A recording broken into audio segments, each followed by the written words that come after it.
Cody hungry! Cody hungry for news!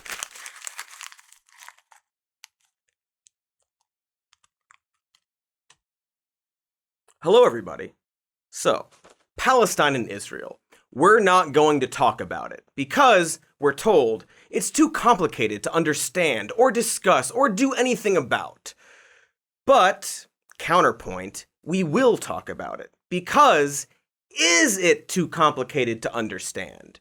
Could only the Titanic-sized intellect of Jared, read 25 books Kushner, understand the intricacies of the conflict? Well, first, let's go over the current situation. While media coverage of Israel-Palestine has improved, if you read certain headlines, you may be under the impression that Hamas just suddenly decided to fire rockets at Israel, sparking a bloody conflict. So first, we'll talk about just what happened in the past few weeks, and then we'll go over some more history! As you may have already seen through social media, on May 7th and again on May 10th, Israeli police stormed the Al-Aqsa Mosque, the third holiest religious site in Islam, during Ramadan. Police fired stun grenades and rubber bullets inside the mosque at worshippers, injuring over 300 Palestinians. The police presence was in response to protests against the looming forced evictions of 8 Palestinian families in Sheikh Jarrah, East Jerusalem, by Israeli authorities. East Jerusalem is a Palestinian territory that has been illegally occupied by Israel since 1967. Why are Palestinians facing forced evictions? Well, in a word, ethnic cleansing. I'm sorry. That was 2 words. For more info on the definite ethnic cleansing, see our other happy, fun, upbeat video on Palestine. Or read what Israeli officials have to say, or look at some fucking maps.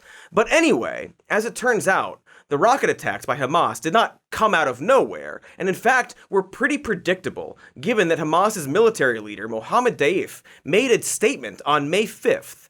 The Qassam brigades will not stand idly by in the face of attacks on the Sheikh Jarrah neighborhood. They will pay a heavy price if the aggression against our people in the Sheikh Jarrah neighborhood does not stop immediately. This was on May 5th, in response to police violence against protesters. The Israeli police's escalation to storming the Al-Aqsa Mosque happened days later, on May 7th and May 10th.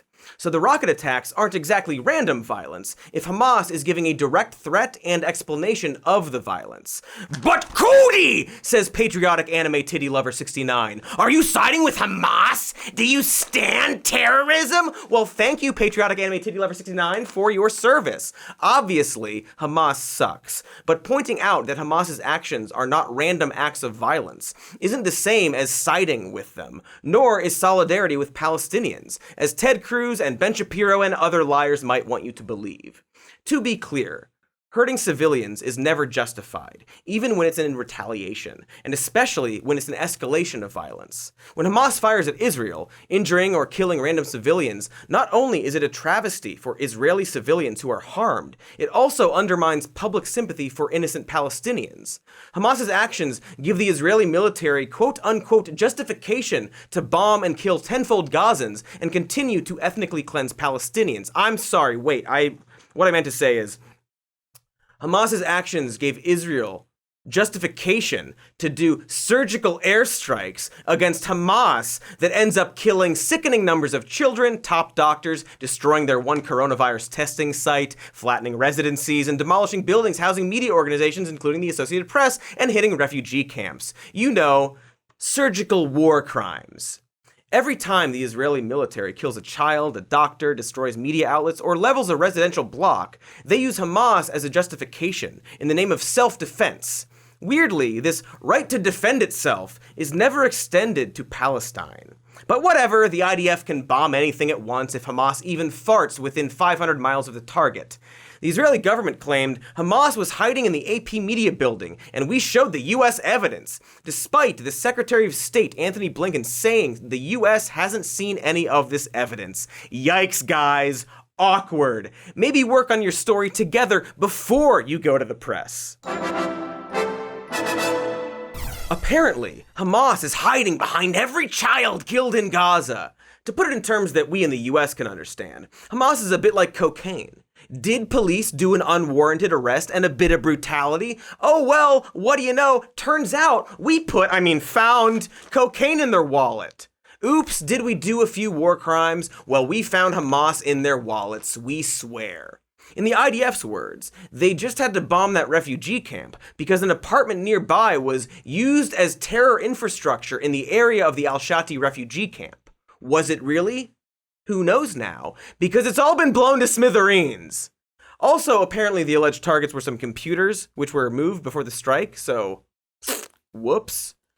Israeli Prime Minister Benjamin Netanyahu, indicted with criminal charges of corruption and bribery, argues that Hamas hides behind civilians. The human shields argument is interesting, in that even if it were true, the answer always seems to be, so we murdered the shit out of the human shield. It's like in Die Hard, when Hans Gruber holds Holly Gennaro hostage and goes, "To get to me, you'll have to shoot the hostage," or whatever. And then John McClane goes, "Okay," and shoots both of them. And then the movie ends, victorious. And this part of the episode is honestly the most levity we're going to get with this topic. So, we have to do an ad, and we're going to. So, here's the transition to that. Okay? Okay. Sorry.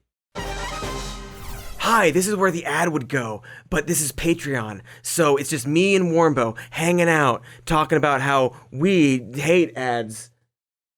Oh, it's a puppet. Fuck. Wow, what a smooth transition to and from an advertisement while talking about war crimes and stuff. Good God. Okay, anyway, back to Hamas and the IDF. It's unfair to compare Hamas to the IDF, says patriotic anime titty lover 69. The horniest straw man I've ever made up for the sake of an argument. Hamas is evil, while the IDF is the most moral army in the world, according to a tweet from Netanyahu sharing a PragerU video. They have vegan boots, for God's sake. Sure, both Hamas and the IDF bomb civilians, but the IDF does it veganly. It is actually unfair to compare the IDF to Hamas, because the IDF has one of the most well-equipped, heavily US-funded armies in the Middle East, whereas Hamas does not. Israel ranks 14th globally in terms of military funding, with over $21 billion in spending, or almost 6% of its GDP. $3.8 billion came from the US in military aid to Israel in 2020, an annual commitment. And the US sells hundreds of millions of dollars worth of advanced military equipment to Israel every year. Israel has compulsory military service of 30 months for men and 24 months for women. Sexist. The draft starting 18 years and older. They had over 170,000 active duty military personnel as of 2018, and they have a secret nuclear arsenal. That's not a joke. They literally have an estimated 80 secret nuclear warheads. Meanwhile, Hamas's militant numbers are estimated in the tens of thousands. Their main weapons are unguided rockets, as opposed to Israel's precision missiles. Israel and Egypt have deployed a military land, air, and sea blockade around Gaza since 2007. And while the blockade's good at preventing things like clean water, medicine, humanitarian aid from entering the country, it's been unable to prevent rocket materials from being smuggled into Gaza. Rockets can even be made out of plumbing pipes, repurposed dud Israeli bombs, burning sugar, and fertilizer. Through a patchwork of domestic production and smuggling, Hamas had an estimated supply of 7,000 rockets before the current conflict. While it's not nothing, it's next to nothing compared to Israel's $21 billion price tag military. And Israel's highly advanced US-designed and supported Iron Dome intercepts 90% of Hamas's rockets. What this means is a vast difference in the numbers of casualties. Now, it's always weird to compare the numbers of lives lost, because obviously to the families of those killed, total body count isn't comforting. But it needs to be mentioned when one side of a conflict bears the brunt of the most casualties, especially when it comes to civilians. In this most recent skirmish or clash or dust-up or whatever you want to call it, attacks by Hamas killed 12 people of the 9 million people in Israel, including 2 children. The IDF killed at least 227 of the 2 million people in Gaza, including 64 children.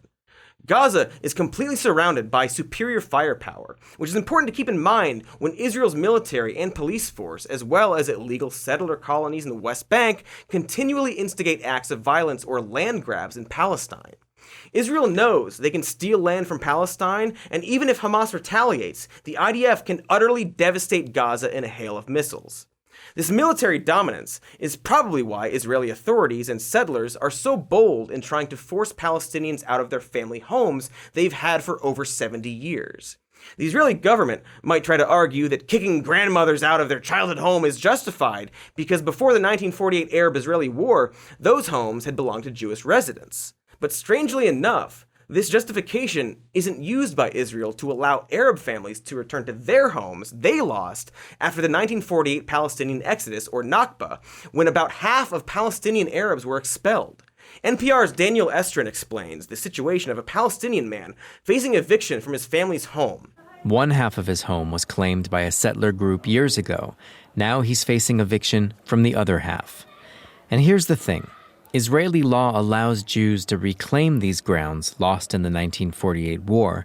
It does not allow Palestinians to reclaim property they lost in that war. As the man facing eviction puts it, this is a racist, racist, racist law. Indeed, Israel has a lot of racist laws. Apartheids generally do. The motivations for the illegal Israeli settlements and evictions of Palestinian families in East Jerusalem are made abundantly clear by the people in favor of illegal settlements. But it's really rightfully ours if you look at the history and at the wars, and we didn't even start a lot of the wars, and we conquered these places rightfully, it's ours. I don't think there's any answer to it. Really? There's only one way, I would carpet bomb them. You would carpet bomb them? It's the only way you could deal with it. We take house after house. All this area will be a Jewish neighborhood. We are not finished the job. We are going to the next neighborhood, and after that we will go more. Our dream that all East Jerusalem will be like West Jerusalem, Jewish capital of Israel. You are stealing my house. And if I don't steal it, someone else is going to steal it. No one is allowed to steal it, ya ammi. No, I'm from New York, from Long Island. From New York. What right do you have to live here? The right I have is that the owner of the house wants me to live here, and he wants there to be Jews living in his house, and he wants to... And I got chosen. For whatever reason, it ended up being me. So why do you live here? Because I live here, because it's important, and because not too many people want to live here, and it's important to strengthen this neighborhood, to make sure that this neighborhood is not lost in any future peace deal. So your position here is a political position to keep Palestinians out of it? Not to keep Palestinians out of it, to keep Jews in it. Yep, that's a guy from Long Island stealing a Palestinian's house, just shrugging his shoulders and going, well, it's not ethnic cleansing. We're just, kicking everyone out of a certain ethnicity. Now, to be clear, this is not fully representative of everyone in Israel. I mean, obviously, this guy's from f***ing Long Island. And while many Israelis support illegal settlements and annexation, this is obviously not true of everyone in Israel. B'Tselem, the Israeli Information Center for Human Rights in the occupied territories, is an activist organization shining a light on the abuses of the occupation. Breaking the Silence is a group of former IDF soldiers who served in the Israeli military since the start of the Second Intifada and have taken it upon themselves to expose the Israeli public to the reality of everyday life in the occupied territories and the cases of abuse toward Palestinians, looting, and destruction of property that they have been witnesses to. It's also important to note that Israel is very much not necessarily representative of Jewish people worldwide. American Jews, particularly those who are young and more secular, often question Israel's colonization of Palestinian territory. In 2019, 25% of American Jews were in favor of completely dismantling all the illegal Israeli settlements. Oh, and by the way, I keep calling them illegal settlements because the international community has agreed that they're f***ing illegal. In contrast, only 6% of Israelis were in favor of such a move. A majority of American Jews think Netanyahu's not doing a good job, and only 1 in 3 think Israel is making a sincere effort towards achieving peace with Palestinians. There are Jewish groups in America dedicated to fighting for the rights of Palestine, like the activist group Jewish Voice for Peace. We are here gathering to remind ourselves, remind our community, and let the world know that uprooting people and displacing communities is not a Jewish value, it's not a human value. These kinds of acts is immoral and unethical. The reason that there are plenty of Jewish groups who support Palestinian human rights is that you can't equate Judaism to Israel's policies. It's not anti-Semitic to criticize Israel or Israeli policies because Jews in general and a specific country's government are not the same.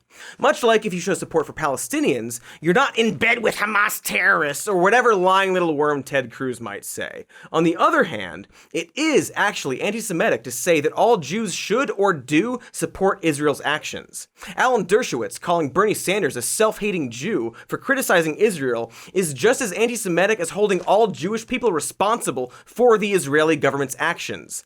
It's being reported by the ADL that there has been a rise in anti-Semitism following the recent violence in Gaza. On their list of examples, there are some horrific things. They also listed as examples of anti-Semitism people holding protest signs critical of Zionism. These are not the same.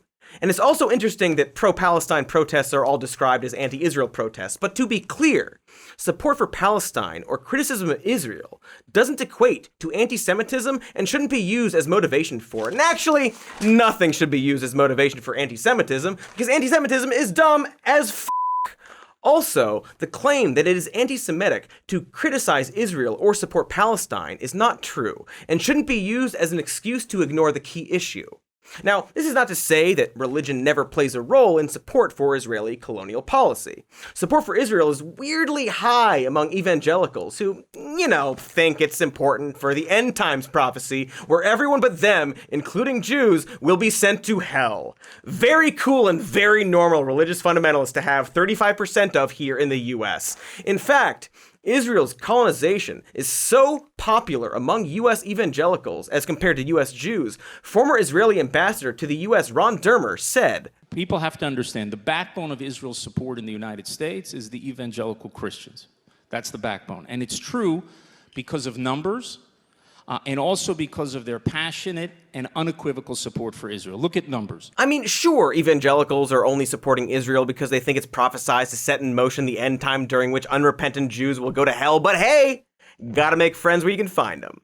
Speaking of religion, another argument for the relentless abuse and killing of people in Gaza is that Hamas are religious fundamentalists and anti-gay. Like what we have in America, but bad because they're not Christian.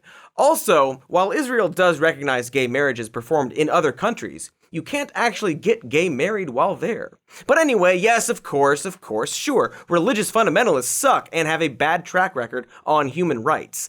I'm not sure that means you should do collective punishment, a war crime, or skirmish crime if you prefer, by stealing people's homes and bombing people. Because if that's the case, we're in a bit of trouble here in America. But yeah, it's too bad that Gaza is dominated by Hamas and doesn't have a less theocratic government like they had back before the 1970s, when the Israeli government helped fund the rise of Hamas. Kind of like the oopsie the CIA did when they helped create Osama bin Laden by funding Mujahideen groups to fight against the Soviets during the Cold War. Sad trombone noise. No, do the sound. Never mind. As reported by The Intercept, former Israeli military official General Yitzhak Segev admitted as such. Segev was the acting governor of Gaza in the 1980s during Israel's takeover, and told a New York Times reporter that he had provided funds to Islamists as a counterweight to secular leftists of the Palestinian Liberation Organization and Fatah Party. In addition to funding religious fundamentalists in Gaza, the Israeli military also selectively targeted the secular PLO and Fatah Party while allowing Hamas to grow. According to a Wall Street Journal article published in 2009, in Gaza, Israel hunted down members of Fatah and other secular PLO factions, but it dropped harsh restrictions imposed on Islamic activists by the territory's previous Egyptian rulers.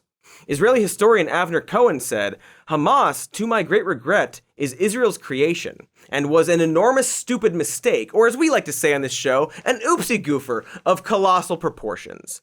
Now, while some historians view Israel's early fostering of religious extremists in Gaza as a bit of a mistake, bombing the shit out of Gaza in the name of getting Hamas sure is benefiting one guy. That's right, Prime Minister of Israel and indicted of bribery and corruption man himself, Benjamin Netanyahu. You see, Netanyahu was on the cusp of losing power, as his political opponents were nearing the completion of a coalition agreement between the Palestinian Israeli minority in parliament and right-wing defectors who no longer supported Netanyahu. But, as opposition leader Yair Lapid stated, the fire always breaks out just when it's most convenient for the prime minister. The attacks on the mosque and subsequent retaliation by Hamas, leading to the bombing of Gaza, caused the opposition coalition to fall apart due to tensions among its members.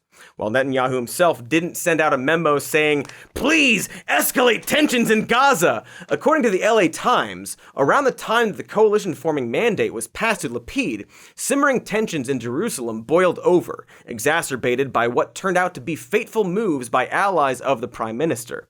Those included Israeli authorities blocking a central gathering point for Palestinians just outside the Old City during the opening days of the Muslim holy month of Ramadan, police raids on the Aqsa Mosque compound on a plateau sacred to both Jews and Muslims, and the prospective eviction of several Palestinian families in the East Jerusalem neighborhood of Sheikh Jarrah. A leader of a country and his allies wanting to use war and bloodshed for political gain? Shocking! Unheard of! I will not look to my right, your left. Well, at least there's a ceasefire. Even though the first ceasefire Hamas proposed was rejected by Israel, and the US blocked the UN resolution calling for a ceasefire because it was mildly critical of all the murders the Israeli military was doing. But after bombing a few more doctors in the Associated Press building, Israel finally agreed to the ceasefire. And immediately after that, Israeli police and settlers stormed the Al-Aqsa area, arresting Palestinian worshippers. And in Sheikh Jarrah, Israeli authorities are still bent on evicting Palestinian residents. Oh, and Israelis are doing mass arrests of Palestinian citizens of Israel for protesting the bombings of Gaza with sit-ins. You know, the oppressive ethnic cleansing stuff we talked about in the beginning of the episode. Except now it's the end of the episode, because time is a nightmare and nothing is ever learned. But maybe some things are learned. Because support for Palestinians is growing in the US, with a definite shift in the discourse, including progressive lawmakers being increasingly straightforward about apartheid in Israel-Palestine. And there have been pro-Palestinian protests cropping up in major cities all over the US and the world. In fact, maybe it's because people finally recognize the extreme badness of all the war crimes against Gazans that Israel finally agreed to a ceasefire. This conflict, skirmish, war, crime-a-rama only lasted for 11 days, whereas the 2014 Gaza war lasted for 7 weeks and killed over 2,000 Gazans, 67 Israeli soldiers and 5 Israeli citizens. War crimes are still bad, but fewer war crimes is definitely better. They're still silencing journalists who recognize that Palestinians deserve human rights, such as the firing of former AP journalist Emily Wilder after being cancel cultured by conservatives. But people seem to actually be pissed off by it, and other AP journalists are rallying behind Wilder. It's weird. It's like AP journalists maybe think it's not good to silence a pro-Palestinian rights reporter after their offices were obliterated by Israel in the name of killing Palestinians. So things are still bad, but people are starting to see how bad things are, and seeing that something is bad is the first step in making it less bad, and possibly, at some point in the future, maybe good. And that is $20 for old Cody. You see, Katy bet me that I couldn't end this episode on a positive note, but I did, and now old Cody's gonna buy himself 20 of some joke thing that costs $1, or probably just donate it to one of the charities in the description. Honestly, please just roll the credits.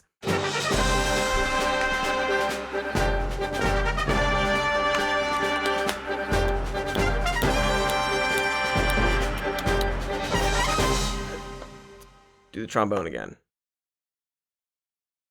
Do the trombone again! Thank you. Hey, thanks for watching, and I'm sorry I threw that at you.